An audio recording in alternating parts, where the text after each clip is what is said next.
intervenir desde el público, ¿vale? Muy buenas tardes a todos y a todas y muchísimas gracias y agradecer primero a Ángeles Rodríguez y a Fermín del Frente Antiimperialista por habernos reunido aquí por este magnífico encuentro y también animaros a que participéis en la conferencia de los días 28 y 29 de abril, que es el objeto de gran parte de esto, ¿no? Animaros a que seáis protagonistas activos participando en este encuentro. Bueno, yo creo que mis dos compañeros han explicado fantásticamente gran parte de lo que es la dinámica o la génesis de lo que se llama el imperialismo y cómo tiene sus cuestiones de desarrollo en el presente. Yo voy a hablar básicamente de una cuestión que es un término que tenéis que apuntar si tenéis boli y papel, que es el tema de la reparación vinculado al mundo hispano y que algunas de las cosas que se explican, muchos de ustedes las ven como lejanas porque se habla de Palestina, se habla de Japón, de China, de África. Yo voy a hablar de cosas que tienen que ver con ustedes, que tienen que ver con el mundo hispano, con Cuba, Venezuela, España, Colombia, Guinea Ecuatorial, etcétera, que son países de habla hispana y cuya realidad les afecta a ustedes directamente y de una forma más cercana para así poder entender algunas de las cosas que también han dicho mis compañeros y mis colegas que ya han hablado y que tienen una vinculación directa con lo que voy a decir. En primer lugar, como estamos en una facultad de ciencias políticas, estamos en la academia, deberíamos hacer un ejercicio de rigor en cuanto a entender conceptos que ya se han explicado, pero que muchas veces, como se repiten tanto en los foros, imperialismo, colonialismo, al final la adjetivación, por muy hipérbole que sea, a veces lo que hace es tapar realmente lo que hay detrás, ¿no? Y como se han dicho ya, es algo muy, muy grave e importante. Bueno, en primer lugar, el concepto de acumulación primitiva, que es el que da origen a la esclavitud.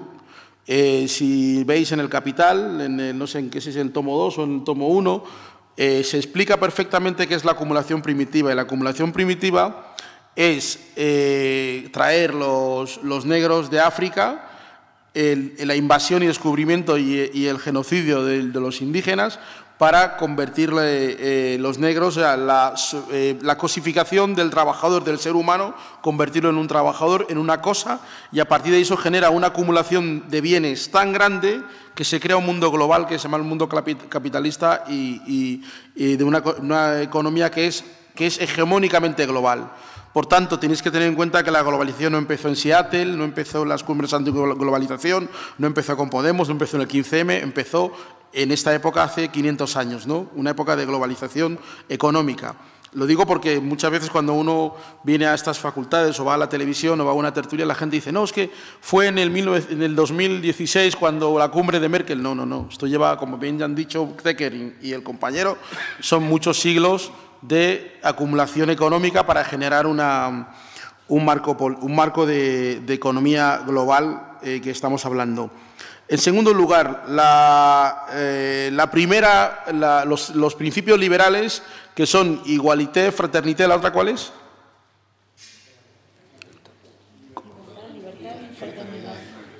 ¿Cómo? Perfecto. Esos principios liberales, que son los que acabaron con el antiguo régimen en América Latina, es decir, acabaron con el despotismo ilustrado de España en América, lo introdujeron los africanos, que son los ciudadanos de un país que se llama Haití. Es importante que lo sepáis porque los planes de estudio que tenéis os dicen que Rousseau, Voltaire… ¿Cuál es el otro? Rousseau, Voltaire, ¿el otro cuál es? ¿Cómo se llama? ¿Cómo? Montesquieu, os hablan de Diderot, hablan de toda esta gente y entonces, claro, esa no es la realidad. Fueron los haitianos, el general Pétain, Toussaint Louverture, Buchmann, los que introdujeron en América Latina los principios del liberalismo que antes han señalado y armaron a Bolívar para que Bolívar aboliera la esclavitud, no solo de los negros, también de los indígenas. Los indios habían abolido mucho antes que los haitianos la esclavitud con Tupac Katari en América Latina.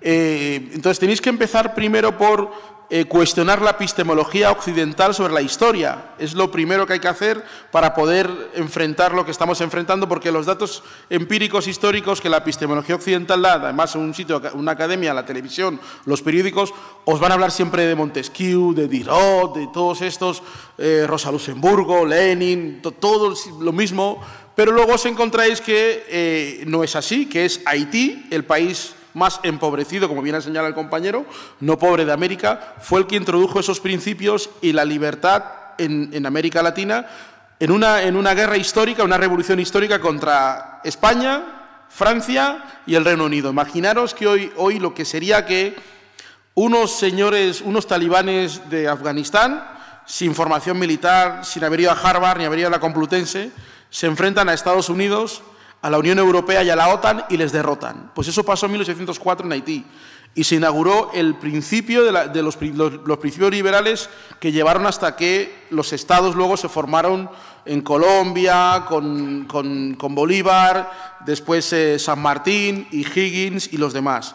Es importante tener esto en cuenta porque eso nos permite de alguna forma tener autoridad para poder enfrentar lo que enfrentamos. Otro aspecto que yo quería señalar es que a partir de ese hecho histórico, que los africanos se rebelan a través de un quilombo. ¿Sabéis lo que es un quilombo? Un palenque, cumbia. ¿Habéis escuchado la música cumbia? ¿La conocéis? Vale, pues la música cumbia es la música que se escuchaba en los quilombos, ¿vale? A través de un palenque, de un quilombo, tiene éxito, o sea, unos esclavos se rebelan contra sus amos y logran llegar al estadio superior de organización, que es el Estado. Eso es Haití. Haití y Santo Domingo, que era un mismo país, y luego se creó esto. Entonces, a partir de entonces tenéis que entender por qué Haití es el país más empobrecido, por qué sobre Haití hay tanto problema, sobre demás, ¿no? Otros países que han hecho lo mismo, en este caso Vietnam o Argelia, han vencido al imperio, también son países que están totalmente desestructurados, siempre con muchos problemas. Occidente prefirió armar, desarrollar a Corea del Sur que a Vietnam. Prefirió desarrollar a Santo Domingo que a Haití. Prefirió desarrollar a Marruecos que a Argelia. Eso tiene un factor histórico y, como bien decía Marcus Garvey, no se pueden hacer análisis políticos sin análisis históricos. Cualquier análisis político que hagáis tiene que tener detrás un análisis histórico, porque si no estaremos haciendo meriendas de blancos, ¿no? Como decimos en Uhuru África Televisión, que son esos debates que hay en televisión donde hay muchas personas blancas hablando de algo sin ningún sentido y las imágenes en off dicen otra cosa diferente a lo que ellos están diciendo. Nos dicen que en Valle se murió solo de un infarto y las imágenes que nos muestran los testimonios de la gente dicen lo contrario.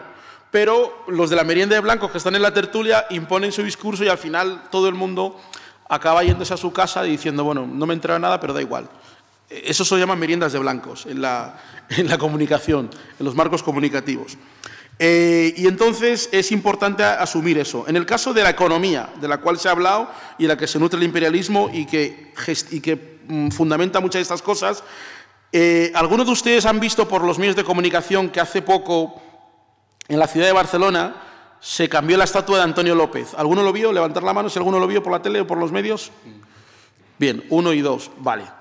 Perfecto.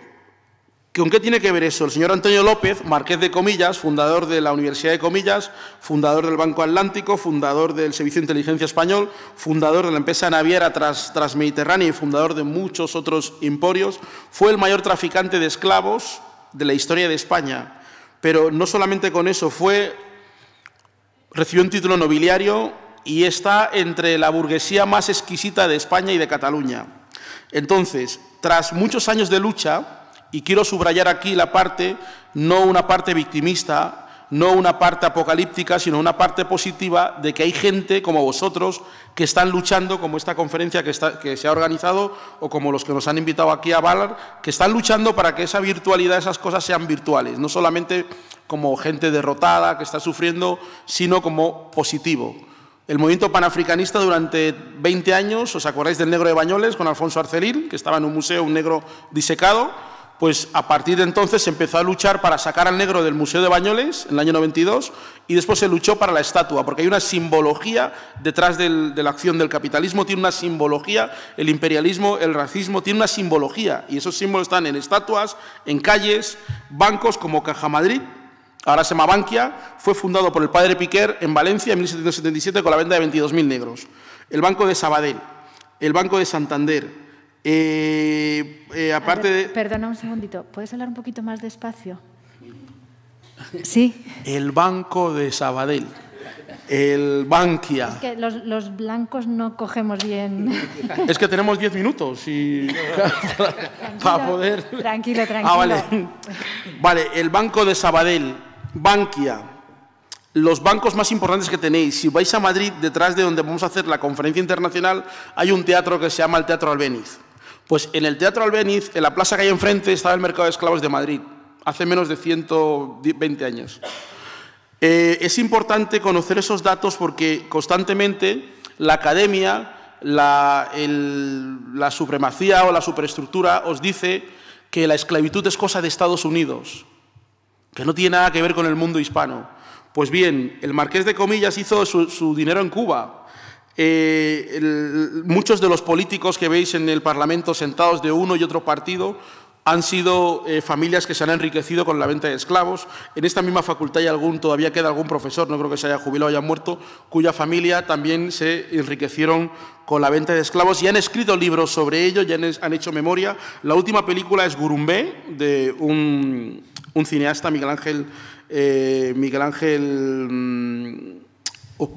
un cineasta gaditano, sevillano, que ha hecho una película sobre la esclavitud en España. ¿Por qué digo esto? Porque muchas veces en los círculos de izquierda, los círculos revolucionarios, se habla del imperialismo y el anticapitalismo al margen del factor histórico de la esclavitud en España. Entonces, es muy difícil que la gente se vincule a algo que no le interpela. Porque dicen, bueno, eso es una cosa que pasó en Estados Unidos, en las películas siempre aparece en la película de Alabama, de Spike Lee, pero no. Colombia tiene una población del 40% de la población negra. Cuba, el 80%. Brasil, igual.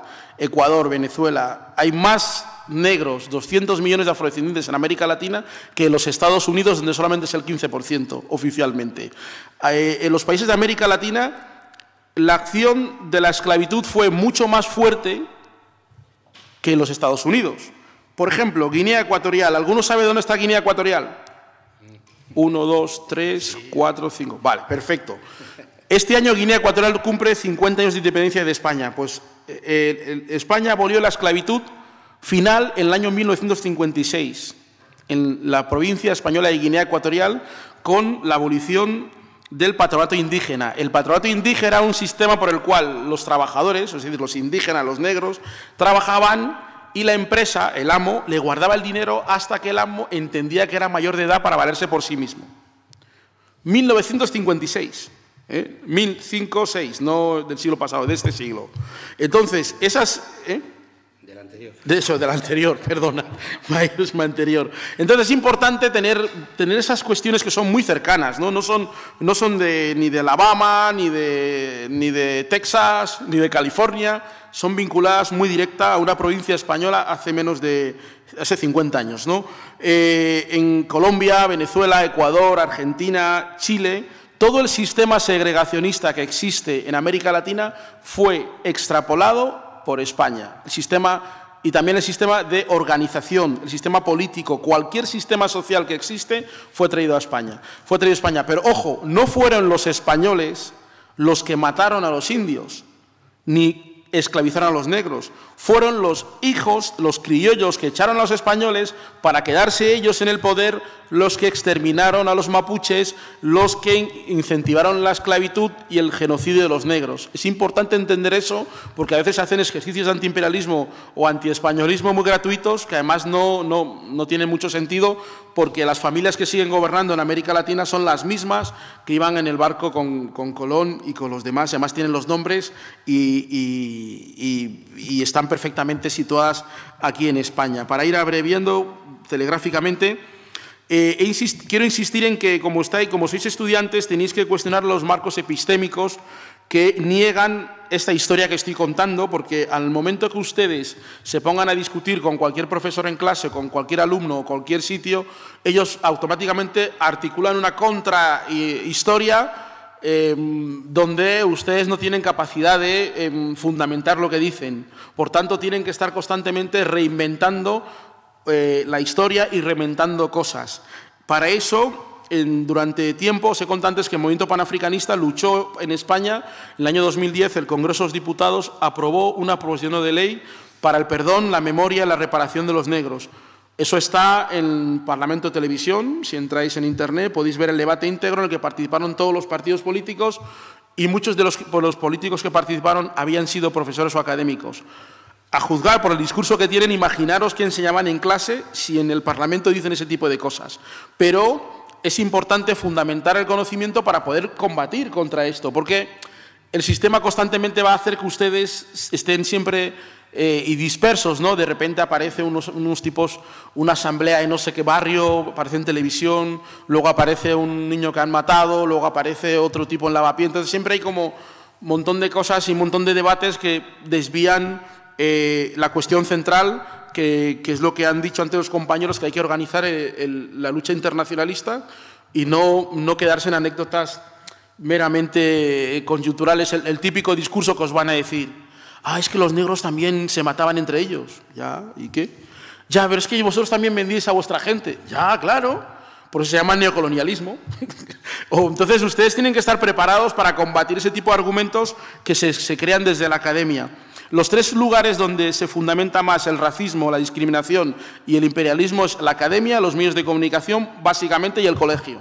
Son los tres lugares donde se fundamentan todos esos valores que luego hacen que la gente no pueda movilizarse por lo de Libia. Creamos manifestaciones por lo de Libia en Barcelona, en Madrid y en otras ciudades, y en la de Madrid la mayoría eran negros. Y los chicos blancos que van al 15M y todo eso no estaban, porque están presa de esta idea de que no es que se mataban entre ellos, se venden ellos mismos, no tiene nada que ver con nosotros, ¿no? Y era increíble, ¿no?, que una cuestión como esa, que además había salido en los medios de comunicación, que había sido, aparte de la gente que están en IRA, que es una asociación, o la gente que están en el grupo promotor de este congreso, pues en Madrid hay muchísima gente, hay mucha gente indignada por todo, y en Barcelona y demás, pues era una buena ocasión, pero tenemos que preparar a la gente para que sepa responder ante las estrategias mediáticas, políticas, intelectuales que evitan que la gente se movilice con mensajes de estos de no, si es que es un tema de tribus, es que hay tantas tribus allí en el Congo que entre ellos se odian, o una famosa frase que habéis escuchado en televisión que es odio africano. Lo dice Ana Rosa Quintana, lo dijo el otro día, y lo dice. Entonces, con ese tipo de frases lo que hacen es que la gente piense que es un tema local, que no nos importa a nosotros, que nosotros no tenemos nada que ver, ¿no? La cuestión también, hay mucha gente que ha escrito sobre esto y que podéis aprovechar para leer. Molefi Asante, Eduard Said, también tenéis a Reyes Fernández, que tiene un texto muy bueno que se llama La corona española, el tráfico negrero, la película Grumbé, Franz Fanon, O'Malley y Yesitela, Penny Hayes. Hay muchísima gente que tenéis aquí una biblioteca fantástica y seguro que tienen ahí esos libros y los podéis leer para que no vayamos. ¿Qué se ha conseguido en esta lucha? Se consiguió la proposición de ley 2010.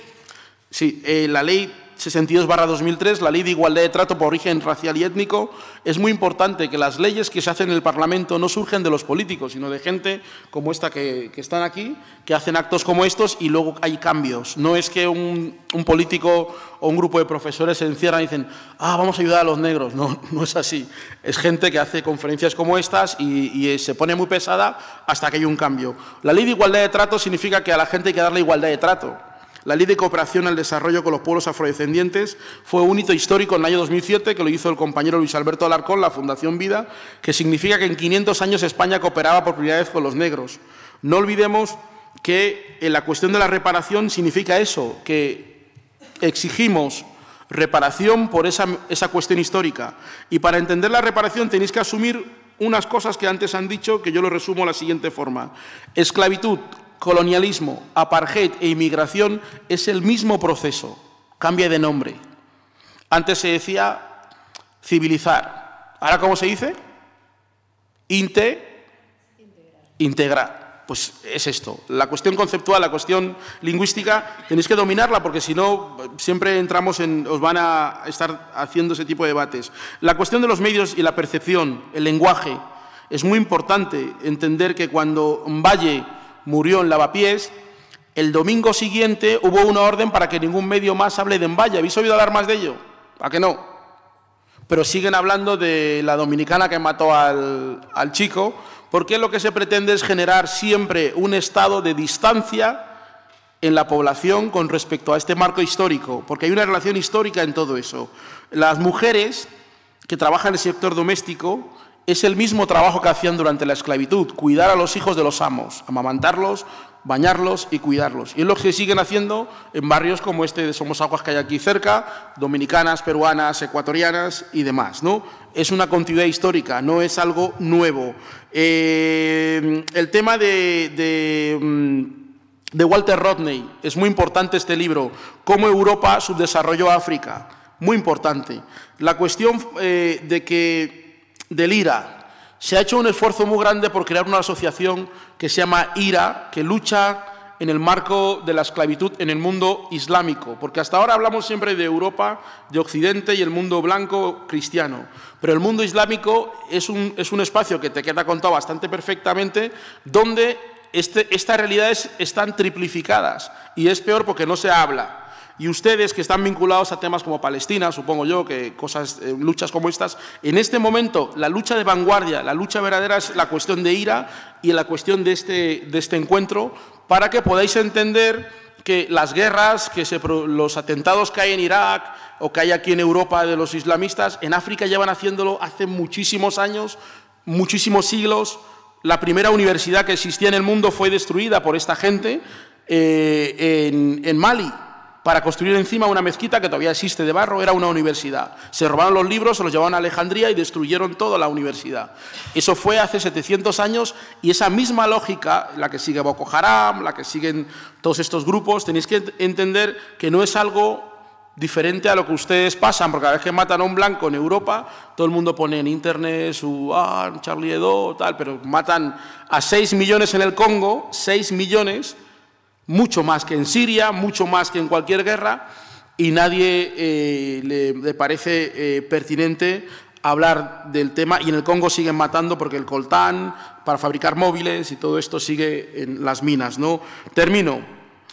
Es importante que entendáis que este tema de la esclavitud no está al margen de la historia, ni de la historia del capitalismo, ni la historia del imperialismo, ni tampoco la lucha, sino que forma parte de la historia intrínseca de España. España fue un imperio global donde no se ponía el sol y la esclavitud fue un mecanismo del capitalismo para globalizarse. Un mecanismo más de los tantos que tiene, fue el principal y fue el que más plusvalía y dinero le dio a España. Si ustedes van al Museo de América, pueden ver unos cuadros que tienen allí, pero también la democracia española, a partir del año 75, que muere Franco, España creó una mística de sí misma. España se convirtió en un país de blancos, donde la historia latinoamericana era algo exótico, la historia de Guinea, no te quiero ni decir, y el Sáhara, pues, y Marruecos tampoco. Ahora éramos Erasmus, Noruega, Suecia, Dinamarca, y entonces, claro, todo esto que estamos diciendo aquí, si no hubiese habido un corte histórico, pues la sala estaría llena de gente y estaríamos discutiendo en un marco de afinidad. Pero ese corte que decía el ministro Marabal en el año 82, dijo el ministro Marabal, dentro de poco seremos todos europeos. No dijo que seremos blancos. A lo que se refería el ministro Marabal es que a partir de esa mística, o sea, de ese imaginario nuevo, europeísta, la gente no tendría un recuerdo de que el Sáhara se entregó, ya que estamos hablando del Sáhara. La gente no sabría que este año celebraron 50 años de la independencia de Guinea. Y eso es lo que ha ocurrido, la amnesia total en la juventud sobre el colonialismo, el apartheid, la inmigración. Incluso cuando vas a la tele tienes que explicar a la gente qué es racismo. ¿Por qué? Porque se ha dicho que el racismo es algo de los pobres, de la gente que no está integrada, la gente que no tiene condiciones, que la gente que hemos estudiado, que vamos a la facultad, no pasamos por eso. Además, se dice que los racistas son incultos, como si Hitler y los demás fueran unos tipos tan estúpidos que no sabían lo que hacían y que pasaban por ahí y decidieron un día gasear a los judíos. Entonces, hay que desmontar esos argumentos para entender esto. Y eso precisamente es lo que hace la conferencia. La conferencia pretende argumentar, fortalecer nuestro argumento en este tema del imperialismo para así poder seguir trabajando en el tema. Bueno, finalmente reiterar mis agradecimientos a los organizadores, también a ustedes por estar y decirles, y repito, que en este momento la lucha hegemónica de la juventud ilusionada, la juventud que quiere cambiar, hacer un cambio en sus vidas y ser mejores que sus padres, no está en Vietnam, ya no hay hippies, ahora escuchamos reggaetón y rap, y está en la lucha por la cuestión negra en España y en el mundo. Como en otro momento quizás la gente se iba de misionero o se iba en América Latina a la guerrilla, otros diferentemente hacían ONGs. En este momento en España existen las condiciones, se han puesto las condiciones después de 30 años de lucha para que ustedes puedan formar parte de este cambio social que entre todos estamos construyendo, y yo les invito a que se sumen a ello, no a las ONGs, que son instrumentos que crea el propio imperio para que sigamos pensando en que eres del Madrid o del Barcelona cuando eres del Estudiantes o del Atleti, en mi caso, ¿no? Sino que os suméis a la lucha y que tenéis la oportunidad de hacerlo. No importa que en vuestro barrio digan que ustedes, ¿por qué no te vas a África con los negros? No. Ustedes pueden hacerlo aquí desde la facultad, ustedes pueden participar en esa misma conferencia y su participación es importante porque gracias a la gente como ustedes sí podemos cambiar las cosas. Muchísimas gracias. Muchas gracias.